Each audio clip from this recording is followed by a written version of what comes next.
বাড়িতে খুব কম সময়ে যখনই ইচ্ছে মন চায় তখনই বানিয়ে ফেলুন এই এগ টেবিল বা ডিমের চপ রেসিপি। খেতেও কিন্তু অসাধারণ লাগে। চলুন রেসিপিটা দেখে নেওয়া যাক। তো প্রথমে এখানে আমি 3টা গোটা বড় বড় সাইজের 3টে আলু নিয়েছি। আলুগুলোকে এইভাবে ছোট ছোট করে কেটে নিলাম। এখানে আমি 3টে ডিম নিয়েছি। তো এইভাবে আলু ও ডিমগুলোকে ভালোভাবে সিদ্ধ করে নেব। একসঙ্গে এখানে আমি সিদ্ধ করছি। তো প্রায় 15 মিনিট সিদ্ধ করে ডিম ও আলুগুলোকে গুলে ঠান্ডা জলে রেখে দিলাম। এরপর ডিমগুলোকে ভালোভাবে ছাড়িয়ে নিলাম। ছাড়ানো হয়ে গেলে এরপরে 1/2 করে কেটে নিলাম। এইভাবে সব ডিমগুলোকে কেটে নেব। এরপর কাটা হয়ে গেলেই উপর থেকে কিছুটা গোলমরিচ গুঁড়ো ও হালকা টেস্টের জন্য কিছুটা লবণ উপর থেকে ছড়িয়ে রেখে দিলাম। এরপর আলুগুলোকে হাত দিয়ে ভালোভাবে ম্যাশ করে নেব।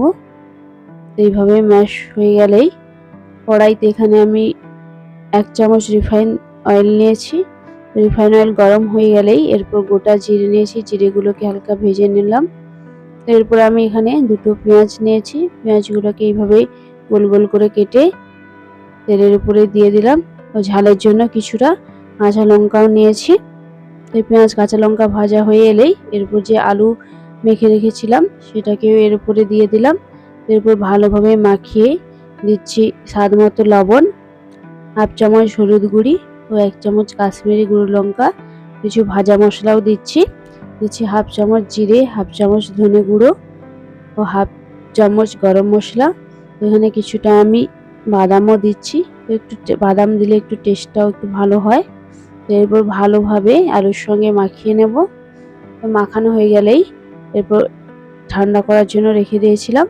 এখানে আমি একটা হাফ ডিম নিয়েছি। তো এবার আলুর ডোটাকে নিয়ে আমি ডিমের চারিদিকটা ভালোভাবেই এইরকম বসিয়ে দেব, যাতে সমান দিক থেকে ভালোভাবেই আলুটা কোট হয় এবং ভাজার সময় আলুগুলো না বেরিয়ে যায়। এইভাবে সমান করে গোল গোল করে নিচ্ছি। আলুগুলো একটু মোটা মোটা করেই কোট করতে হবে। এই দেখুন প্রায় আমাদের সবগুলো রেডিও হয়ে গেছে। তো এবার আমি কড়াইতে তেল গরমও বসিয়ে দিয়েছি। এখানে আমি একটা গোটা ডিম নিচ্ছি। ডিমটাকে এইভাবে ফেটিয়ে নেব। ফাটানো হয়ে গেলে এখানে আমি ব্রেড গুঁড়ো করে রেখেছিলাম আগে থেকে। এরপরে এদিকে আমাদের কড়াই তেলও গরম হয়ে এসেছে। তো এরপর ডিমের ব্যাটারে চুবিয়ে এরপর বিস্কুট গুঁড়ায় ভালো করে কোট করে নিলাম।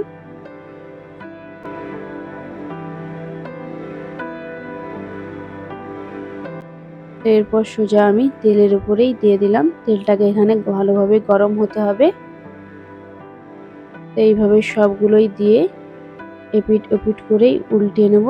তো লো ফ্লেমেই একটু রাখলে ভালো হয়, কারণ বেশি হাই ফ্লেমে রাখলে তেলগুলো উপর থেকেই ভালোভাবে ভাজা হবে, ভেতরে ভাজা হবে না ভালোভাবে। এই দেখুন লাল লাল করে ভেজে নিতে হবে। তো আমাদের একদম রেডি হয়ে গেছে এগ টেবিল বা ডিমের চপ রেসিপি। তো ভিডিওটি ভালো লাগলে চ্যানেলটিকে প্লিজ সাবস্ক্রাইব করে পাশে থাকবেন।